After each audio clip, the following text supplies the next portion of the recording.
संगठित योजना निर्माण, इच्छा को ठोस कार्रवाई में परिवर्तित करना।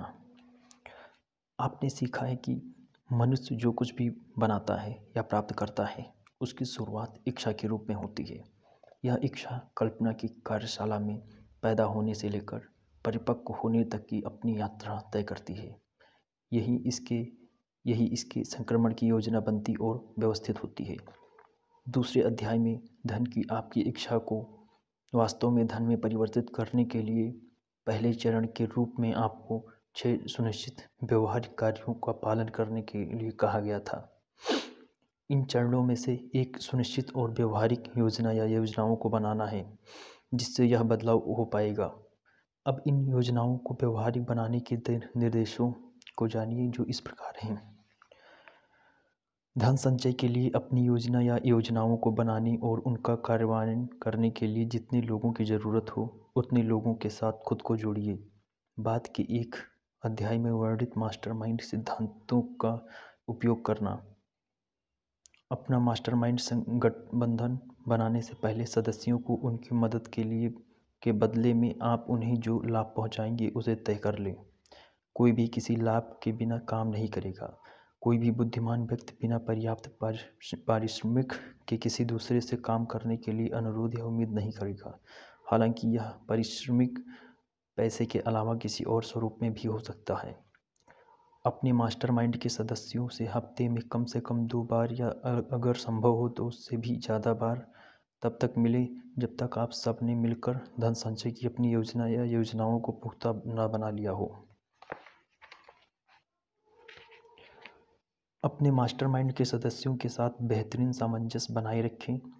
यदि आप इस निर्देश को मानने में विफल रहते हैं तो आपको असफलता का सामना करना पड़ सकता है। पूर्ण सामंजस्य के बिना मास्टरमाइंड सिद्धांत काम नहीं कर पाएगा। इन तथ्यों को ध्यान में रखें। पहला, आप एक बहुत महत्वपूर्ण कार्य में संलग्न हैं। सफलता सुनिश्चित करने के लिए आपकी योजना में कोई कमी नहीं होनी चाहिए।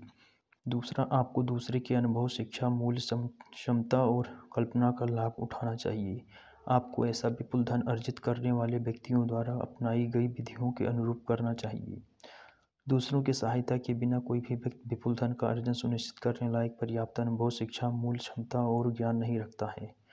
धन अर्जित करने के उद्यम में आपको हर योजना अपने मास्टरमाइंड समूह के साथ मिलकर ही बनानी चाहिए। आप या तो पूरी तरह या अंशतः अपनी योजनाओं का निर्माण कर सकते हैं, लेकिन इस बात का ध्यान रखें कि आपके मास्टरमाइंड समूह के सदस्य इन योजनाओं को देखें और उनकी मंजूरी दें। अगर आपके द्वारा अपनाई गई पहली योजना विफल रहती है तो उसके बदले दूसरी योजना को अमल में लाएं। अगर यह भी विफल रहती है तो तीसरी को अमल में लाएं और ऐसा तब तक करते रहें जब तक यह काम न करने लगे।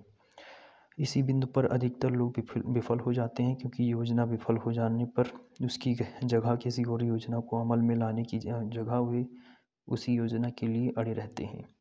सबसे बुद्धिमान लोग भी किसी व्यवहारिक और कार्यसंभव योजना के अभाव में धन संचय में सफल नहीं रहते हैं, या ना ही किसी और उद्यम में। बस इस बात को ध्यान में रखें कि जब आपकी योजना विफल हो जाती है तो अस्थायी हार स्थायी विफलता नहीं है।